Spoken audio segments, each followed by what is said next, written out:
उस समय की बात है जब भगवान राम ने ये प्रतिज्ञा कर रखी थी कि राक्षसों को इस धरती पर नहीं रहने देंगे, और राक्षसों ने भी प्रतिज्ञा कर रखी थी कि इस धरती के ऊपर धर्म को नहीं रहने देंगे।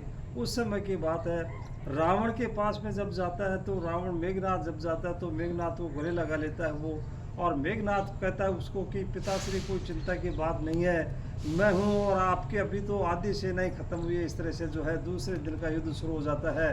तो दूसरे युद्ध में बांदरों ने जो है इसमें बड़े बड़े पत्थर बड़े बड़े पहाड़ इस तरह से ला रहे हैं और मार काट कर रहे हैं, इस तरह से युद्ध हो जाता है उनमें। और मेघनाथ देखता है तो मेघनाथ जो है वो कार भर करके और उनके पास में जाता है। तो मेघनाथ कहता है कि कहाँ है वो तपस्वी दोनों, और जो कहाँ है वो नलनीर, कहाँ है वो भीषण, और कहाँ इस तरह से वो जो पुकारता है उनको कि मैं छोटे मोटे बंदरों से युद्ध नहीं करूँगा, तो वो कहाँ है मेरे को बताओ। इस तरह से वो जो जाता है तो उस तरह से वो मार काट करता है। तो मार काट करता है तो हनुमान जी ने देखा तो कि इस तरह से तो ये हावी हो रहा है बंदर सेना के ऊपर। तो हनुमान जी ने देखा तो हनुमान जी ने एक बहुत बड़ा पत्थर उठाया, एक विशाल एक उसमें पहाड़ उठा लिया।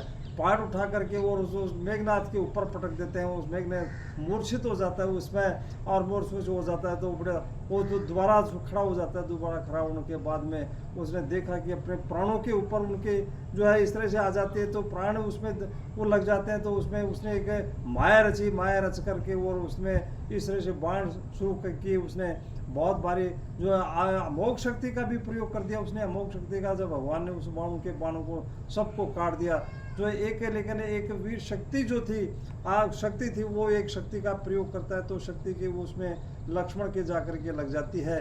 तो लक्ष्मण के जाकर के लग जाती है तो वो लक्ष्मण मूर्छित हो जाते हैं। तो मूर्छित होने के बाद में जब मेघनाथ उनको लक्ष्मण को उठा करके जो लंका में लेना चाहता था, कि रावण को दिखाना चाहता था कि मैंने एक तपस्वी को तो खत्म कर दिया इस तरह से, लेकिन जो है अब उसमें उठाने की बहुत कोशिश करता है, लेकिन वो जो है लक्ष्मण भैया उनसे उड़ते नहीं है। इस तरह से जो है इस तरह से जो उस करके चला जाता है, वो लंका में चला जाता है। लंका में जा करके रावण को इस तरह से खबर देता है, बात करता है।